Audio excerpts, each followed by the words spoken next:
ನವದೆಹಲಿಯ ಲಾಲ್ ಕಿಲಾ ಕೆಂಪುಕೋಟೆ ಬಳಿ ಕಾರಿನಲ್ಲಿ ಸ್ಫೋಟ ಪ್ರಕರಣಕ್ಕೆ ಸಂಬಂಧಪಟ್ಟಂತೆ ಇದೀಗ ತನಿಖೆ ಅನೇಕ ಆಯಾಮಗಳಲ್ಲಿ ನಡೀತಾ ಇದ್ದು ತನಿಖಾ ಸಂಸ್ಥೆಗಳು ಈಗಾಗಲೇ ಕಾರ್ಯಾಚರಣೆಗಿಳಿದಿದೆ। ಈ ಬಾಂಬ್ ಬ್ಲಾಸ್ಟ್ ಕೇಸ್ನ ತನಿಖೆ ಸದ್ಯ ಎನ್ಐಎಗೆ ಹಸ್ತಾಂತರವಾಗಿರುವ ಡೀಟೇಲ್ಸ್ ರಾಷ್ಟ್ರೀಯ ತನಿಖಾ ದಳದ ಹೆಗಲಿಗೆ ತನಿಖೆಯ ಜವಾಬ್ದಾರಿಯನ್ನು ವಹಿಸಲಾಗಿದೆ। ಎನ್ಐಎ ತನಿಖೆಗೆ ಕೇಂದ್ರ ಸರ್ಕಾರ ಈ ಪ್ರಕರಣವನ್ನ ಹಸ್ತಾಂತರಿಸಿರೋದು। ಕೇಂದ್ರ ಗೃಹ ಸಚಿವಾಲಯದಿಂದ ಈ ಕುರಿತಾದಂತಹ ಅಧಿಕೃತ ಆದೇಶ ಸದ್ಯ ಲಭ್ಯ ಆಗ್ತಾ ಇದೆ। ಎನ್ಐಎ ಇನ್ವೆಸ್ಟಿಗೇಷನ್ ಅನ್ನು ಮಾಡುತ್ತೆ ಈ ಒಂದು ಪ್ರಕರಣವನ್ನ ಅಂತ ಹೇಳಿ ಸದ್ಯ ಲೇಟೆಸ್ಟ್ ಅಪ್ಡೇಟ್ ಲಭ್ಯ ಆಗ್ತಾ ಇರೋದು। ನಿನ್ನೆ ಸಂಜೆ ದೆಹಲಿಯ ಕೆಂಪುಕೋಟೆ ಬಳಿ ಏನು ಸಂಭವಿಸಿತು ಸ್ಫೋಟ, ಇದೊಂದು ಉಗ್ರ ಕೃತ್ಯವಾಗಿರೋದ್ರಿಂದ ನ್ಯಾಷನಲ್ ಇನ್ವೆಸ್ಟಿಗೇಷನ್ ಏಜೆನ್ಸಿ ಈ ಒಂದು ಪ್ರಕರಣದ ತನಿಖೆಯನ್ನ ನಡೆಸಲಿದೆ।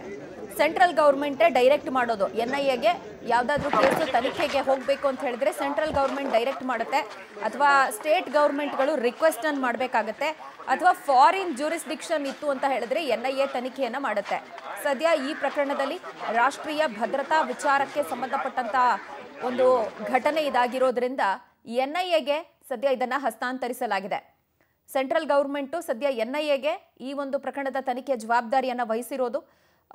ಇನ್ವೆಸ್ಟಿಗೇಷನ್ ಸದ್ಯದಲ್ಲೇ ಆರಂಭ ಆಗುತ್ತೆ ಅನ್ನುವಂಥದ್ದು ಗೊತ್ತಾಗ್ತಾ ಇದೆ। ಬಹಳ ಸೂಕ್ಷ್ಮವಾದಂಥ ಪ್ರಕರಣ ಇದು, ರಾಷ್ಟ್ರದ ಭದ್ರತೆಗೆ ಆಪತ್ತನ್ನು ತಂದಿಟ್ಟಿರುವಂತಹ ಪ್ರಕರಣ ಇದು। ಹಾಗಾಗಿ ಕ್ಷಿಪ್ರಗತಿಯಲ್ಲಿ ಈ ಪ್ರಕರಣದ ತನಿಖೆಯನ್ನು ಎನ್ಐಎ ಮಾಡಲಿಕ್ಕಿದೆ। ಯೂಶಲಿ ಸೆಂಟ್ರಲ್ ಗೌರ್ಮೆಂಟು ಒಂದು 15 ದಿನಗಳ ಕಾಲಾವಕಾಶವನ್ನು ತೆಗೆದುಕೊಳ್ಳುತ್ತೆ ಯಾವುದಾದ್ರು ಪ್ರಕರಣವನ್ನು ಎನ್ಐಎಗೆ ವಹಿಸಬೇಕು ಅಂತ ಹೇಳಿದ್ರೆ, ವಿಂಡೋ ಪೀರಿಯಡ್ ಅಂತ ಕರೀತಾರೆ ಅದನ್ನು। ಬಟ್ ಇದನ್ನ ಕ್ಷಿಪ್ರಗತಿಯಲ್ಲೇ ತನಿಖೆ ಮಾಡಬೇಕು ಅಂತ ಹೇಳಿ ಎನ್ಐಎ ತನಿಖೆಗೆ ತತ್ಕ್ಷಣಕ್ಕೆ ಆದೇಶವನ್ನ ಹೊರಡಿಸಲಾಗಿದೆ।